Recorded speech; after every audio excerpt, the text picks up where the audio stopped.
नमस्कार दोस्तों, जय जोहार। मैं कौशल तिवारी और बिहनिया संझा में आपका स्वागत है।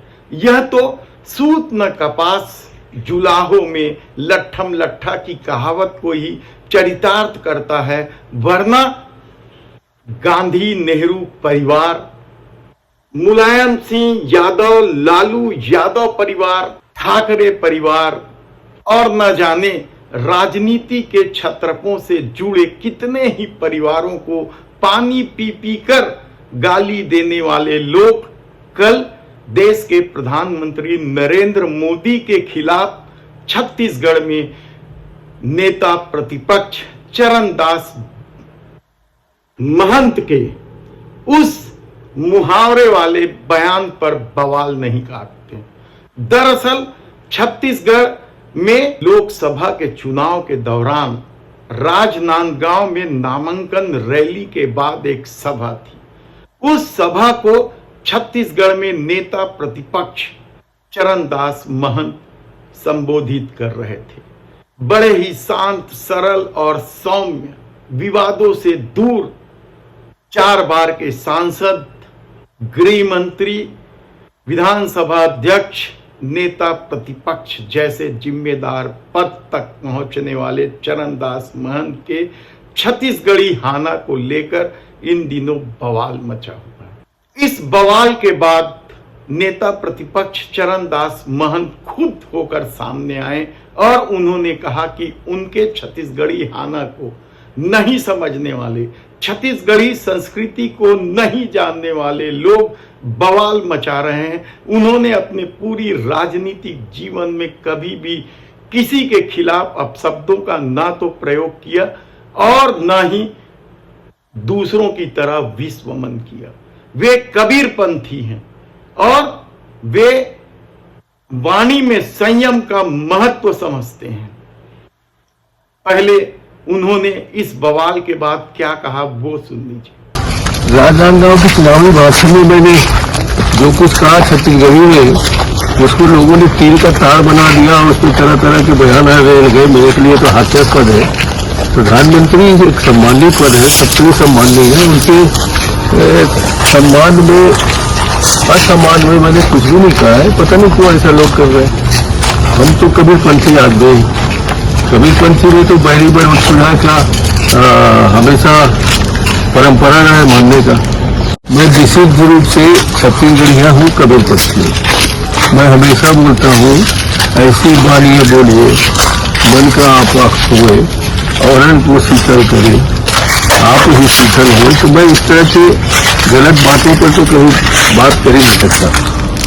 और जो मैंने हाना और छत्तीसगढ़ी में हाना के माध्यम से और छत्तीसगढ़ी में मुहावरा के माध्यम से जिस तरह से छत्तीसगढ़िया भाइयों से बात की जाती है, मैंने कहा है और उसको लोग जिस ढंग से व्यक्त कर रहे हैं, मुझे खुद ही आश्चर्य हो रहा है।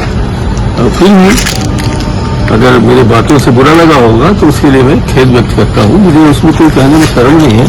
मैं स्वयं इस बात को मानता भी नहीं कि किसी का अपमान करना मैं चाहता था।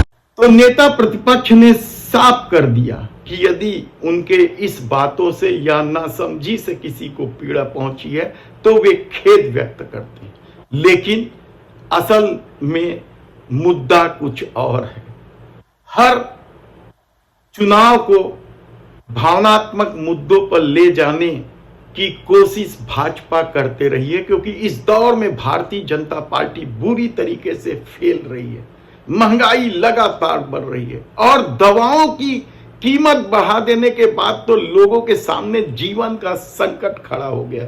यहां तक कि नौनिहालों के स्कूलों की किताबों की कीमत तक बढ़ गई है। हर चीज में जीएसटी, उन चीजों में भी जीएसटी लगा दी गई जो 70 साल से लोगों के जीवन के लिए आवश्यक वस्तु मानकर कभी टैक्स नहीं लगाया गया था या टैक्स से दूर रखा गया था। हिडनबर्ग की रिपोर्ट हो या चुनावी बांड, सब जगह फेल।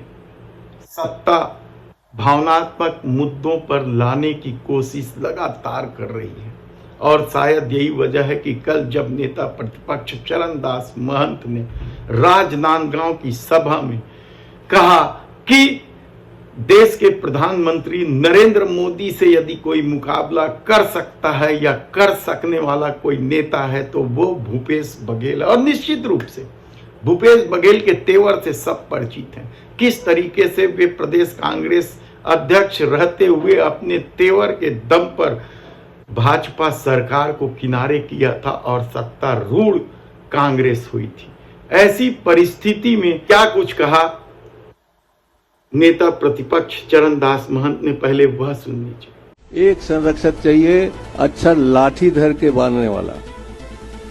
नरेंद्र मोदी के खिलाफ अगर कोई लाठी धर के खड़े हो सकते तो तुम्हारे सांसद खड़े हो सकते। इसके आगे उन्होंने छत्तीसगढ़ी के जो आम कहावत है, मूड़ मत फोड़, शायद जो छत्तीसगढ़ी समझते हैं वे मेरी बात अच्छी तरीके से समझ सकते हैं कि मूड़ मत खपा, मूड़ मत फोड़, ओती जाके मूड़ लफोड़, यानी लोगों को इस तरह की बातें कहने की आदत है छत्तीसगढ़ी में। और चरणदास महंत ने भी छत्तीसगढ़ी में अपनी बात रखते हुए आगे यहां तक कह दिया कि देवेंद्र यादव ठीक है, गांव वो ककरो मूड़ लफोड़ सकत है।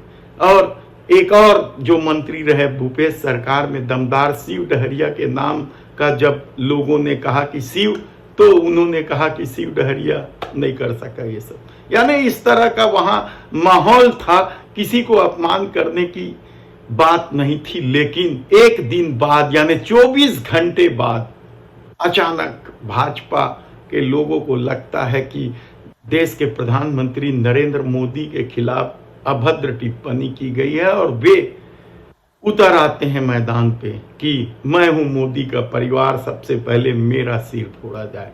और हद तो तब हो गई जब प्रदेश के गृह मंत्री विजय शर्मा खुद चरणदास महंत का बंगला घेरने के लिए सड़क पर उतर आए। ऐसी परिस्थितियां छत्तीसगढ़ में निर्मित हो गई है। तो क्या छत्तीसगढ़ में चुनाव की फिजा बदल जाएगी और नरेंद्र मोदी को गाली देने का जो माहौल पैदा किया गया है उससे लोग महंगाई, बेरोजगारी, चुनावी बांड के घपले, घोटाले, विरोध के स्वर को दबाने की कोशिश, भ्रष्टाचारियों को पार्टी में लाने का खेल, सब कुछ भूल के तो कथित रूप से गाली देने को लेकर भाजपा को वोट देने लगेंगे। कहना कठिन है, क्योंकि कर्नाटक चुनाव के दौरान तो देश के प्रधानमंत्री नरेंद्र मोदी ने 90-99 गालियां गिन दी थी और उसके बाद प्रियंका गांधी ने क्या कहा था वह भी ध्यान देने की बात है। और शायद प्रियंका गांधी की बात ज्यादा सुनी गई। प्रियंका गांधी ने कहा था कि राजनीति में यह सब चलता है, हमारे परिवार को तो खूब गालियां दी गई, किताब पर किताब लिखी जा सकती है। और यह सच भी है कि इस दौर में किस तरीके से सोनिया गांधी को गालियां दी गई, राहुल गांधी के खिलाफ विस्फोमन किया गया, लालू यादव, मुलायम यादव, उद्धव ठाकरे, शरद पवार, यानी जो भी क्षत्रप परिवार में अपने लोगों को टिकट देते हैं उन्हें किस हद तक जाकर गाली दी गई यह भी किसी से छिपा नहीं है। विधवा महिला, जर्सी गाय, पता नहीं, आप सुनेंगे तो शर्म महसूस होगी। और ये भाषा देश के प्रधानमंत्री नरेंद्र मोदी की रही है, जो कहते हैं कि मुझे गाली दे रहे हैं, वे खुद गाली देते नहीं थकते। तब ऐसी परिस्थिति में क्या छत्तीसगढ़ में अब जो माहौल कांग्रेस के पक्ष में बन रहा था कि 400 सीट आ जाएगी तो संविधान बदल देंगे और प्रत्येक गरीब महिला को 1 लाख रुपए साल में दिया जाएगा, क्या वह सारी परिस्थितियां बदलकर केवल नरेंद्र मोदी के खिलाफ अभद्र टिप्पणी को लेकर राजनीति चली जाएगी? कहना कठिन है, लेकिन एक बात तो तय है कि भारतीय जनता पार्टी हर चुनाव को अपने पीछ पर खेलना चाहती है, यानी भावनात्मक मुद्दे सामने लाकर चुनाव लड़ना चाहती, चाहे धर्म की बात हो या राष्ट्रवाद की बात हो या देश के प्रधानमंत्री नरेंद्र मोदी के खिलाफ की गई टिप्पणी की बात हो। तब देखना है कि इस दौर में जब दवा जैसी चीजें 1 अप्रैल से 1000 से अधिक दवाइयों की कीमत बढ़ गई है, उसमें वो दवाई है जो ज्यादातर लोग की जरूरत है।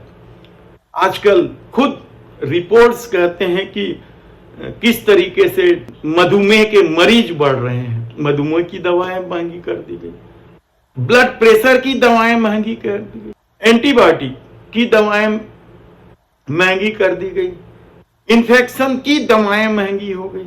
यानी पहले ही दाल रोटी की महंगाई झेल रहे लोगों के लिए यदि दवाई भी महंगी होते चले जाए तो फिर ऐसी सत्ता के खिलाफ आक्रोश तो होगा ही। हम किसी भी तरह के हिंसा के खिलाफ है या इस तरह के अमर्यादित टिप्पणी के खिलाफ है, लेकिन सच तो यह है कि अमर्यादित टिप्पणी की शुरुआत कहां से हुई है, किस तरीके से झूठ, अफवाह और नफरत के आग से इस दौर में राजनीति को अपने अनुकूल करने की कोशिश की गई है। ऐसी परिस्थिति में एक छत्तीसगढ़ी आने को लेकर जब पूरी छत्तीसगढ़ में भाजपा आंदोलनरत है या बवाल मचा रही है, तो क्या इसका असर लोगों पर पड़ेगा, देखना होगा।